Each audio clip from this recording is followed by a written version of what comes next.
books, among them Spiral Dynamics. He goes, Elsa, revolutions do not cause change. They confirm the change which has already happened. Typically, this happens more to societies that are already changing. As I started on the scene, I was young and spunky like her, and everybody was enamored of me like that. And truly, Elsa grabbed everybody's attention and everybody's heart, and so I was excited to be able to share her with all of us here. So I'm trusting, as I'm talking, that we get the power back on. Okay, there you go. Okay. Dr. Beck and I work in Palestine and Israel. We were invited by a group of Israeli men who read the book on spiral dynamics and knew about Dr. Beck's work in South Africa. He was one of the architects behind the transition from apartheid. He worked with Mandela and de Klerk. And they were sitting over in the Yemeni quarter in Tel Aviv, over hummus.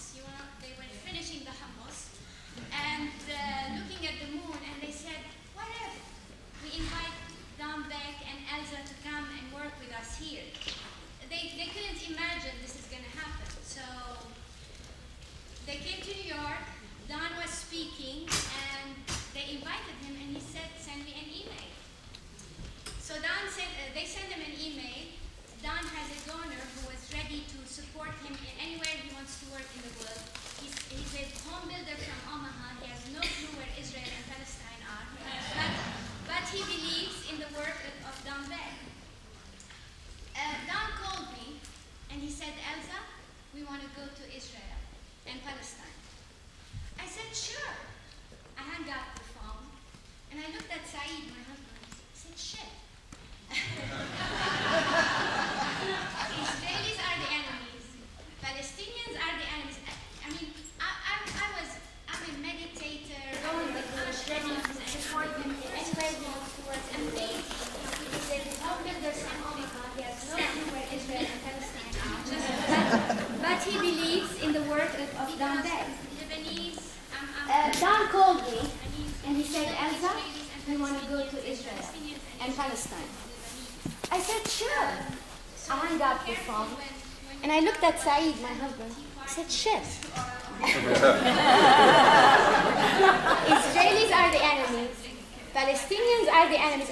I mean, I'm a meditator. I lived in ashrams and I'm a universal soul. It's amazing how we descend to our ethnocentric self in a minute. But it took me just a few seconds, not more than that.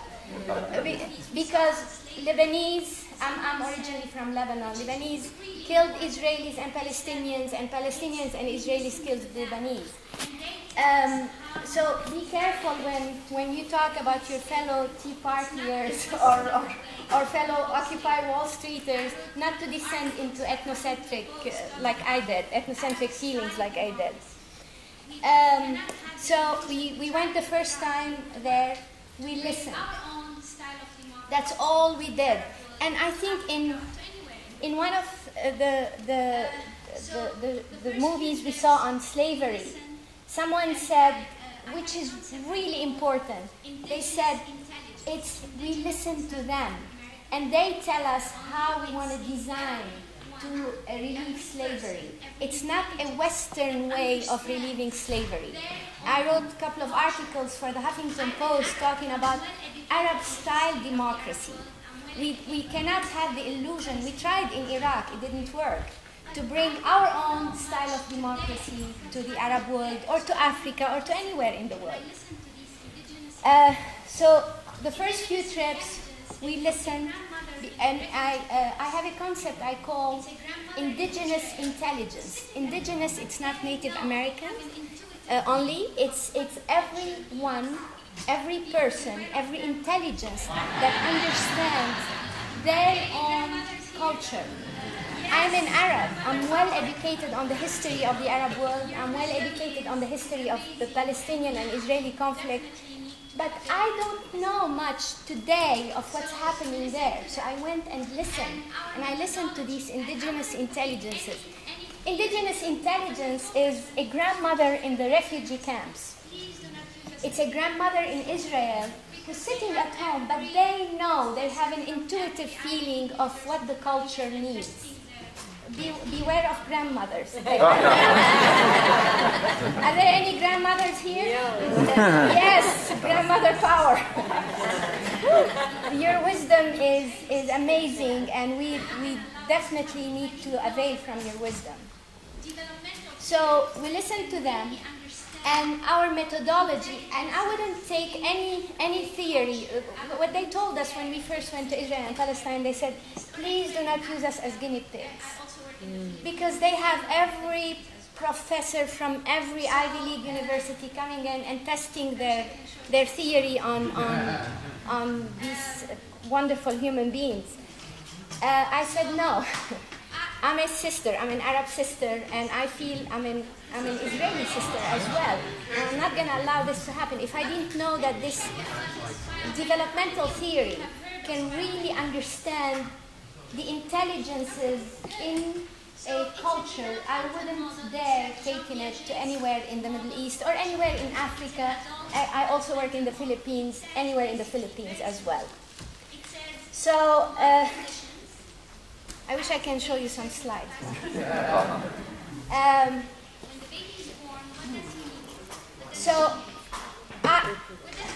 Okay, we're going to stay with the candles. This is very, very intimate. Okay, let me tell you about this spiral dynamic. How many of you have heard of spiral dynamics? Okay, good. So it's a developmental model. It's like Jean Piaget's model for children, but it's an adult developmental model. It says, basically, very simple, it says life conditions activate certain capacities in the brain. So when the baby is born, what does he need? What does she need? What does the baby need? Food, love, nurturing. Food and shelter and, change diapers. Basically. Love, of course, that's the first, that's the most nurturing feeling they have. So a caveman and woman, they needed to go kill the prey and come back to the cave. But when we solve the problems of this level of existence, we create the problems of the next level of existence. Remember the American dream? The car, the boat, the house, the cabin, and the 2.3 kids with the puppy. So, and we're losing the American dream. So when we solve the problems of this level of existence, of the enterprising level of existence, of the industrial age, of the Enlightenment philosophers' age, we created the problems for the new, more complex problems for the egalitarian model, for the green movement, for the environmental movement to emerge. And this is what's happening now in the United States. Do you agree? Yeah. Okay, so let me go back down to the beige, to the cavemen and women. When they had children, they needed more food. And they needed to get into clans, so they created new life conditions. And from these life conditions, they needed to get more capacities in the brain were created. And then they needed to have a tribe because they needed safety and security. But what does the tribe have? Tribes, what do they have usually? Warfare. Shamans, chief, and medicine men, chiefs, shamans, and the young men listen to the shaman saying the moon, the sun, when the sun rises, this is what's happening. When the moon rises, this is what's happening. But Attila the Hun said, enough is enough. I'm going to go attack other tribes. So we created the problems for new life, for levels of existence. From the tribes emerged the power gods. Do we still have power gods in this world? Where? Here. And here, of course, we have them here. And in Africa, Middle East, the last of the dictators now is Assad. and in the Yemen also, President Saleh, we still have those power gods.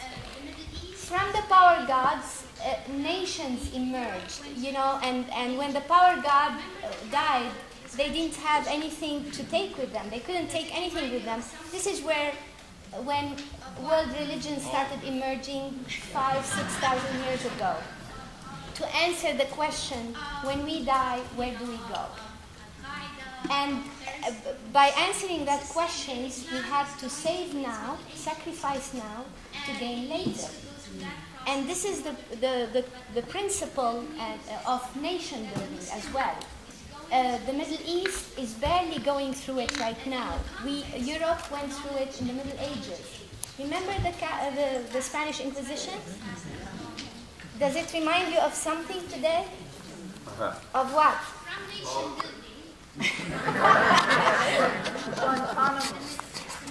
Of Al-Qaeda, of terrorist groups. It's the same. Islam is going through its Middle Ages. And it needs to go through that process in order to evolve. But the good news is that the Muslim world is going through these Middle Ages in the context of the knowledge and technology age. So hopefully it's going to be faster. It's not going to last as long as the European Middle Ages. From nation building, you know, we had the industrial age, when it's the machine that freed the slaves. And it's amazing to me to see that we still have slaves today. I didn't know that we even had slaves here in San Diego. I'm really in shock. I should be more informed. So the machine supposedly freed the slaves, but not our slaves here. And we created, you know, the enterprising age, corporations, corporate nations. How many of you watch Network? The old movie in the 80s? Yeah. There are no nations, Mr. B. There is IBM, DuPont. You remember that one? So that's where we started with corporate nations. And now, and every time we go up a stage, it's not hierarchical, it's really circular. It's holacracy, let's say. If you want to step over to the next step, what do? You bend your knees. So cultures have to go through dissonance, have to go through the problems that we are going through right now in order to jump to the next stage. And many of us are part of the green movement. Many of us care about the environment. Many of us care about every human being in the world. We're world-centric. I'm sure all of us here are world-centric people. And what the theory says that after the world-centric, there is a postmodern system that says that we can accept all the systems that came before us. This is the ladder. Even we can accept corporations, because corporations can have their own, can employ people in certain parts of the world. I work a lot in Kuwait, Dubai, and many parts of the Arab world, but mostly in those parts where they employ people from Nepal, from the Philippines, from India, and these people would not have, and you know, they work at Burger King, Pizza Hut, at McDonald's, and these people wouldn't have been able to send money back home had they not been working at these restaurants that maybe you and I will not eat there. I'm vegetarian, so I don't count.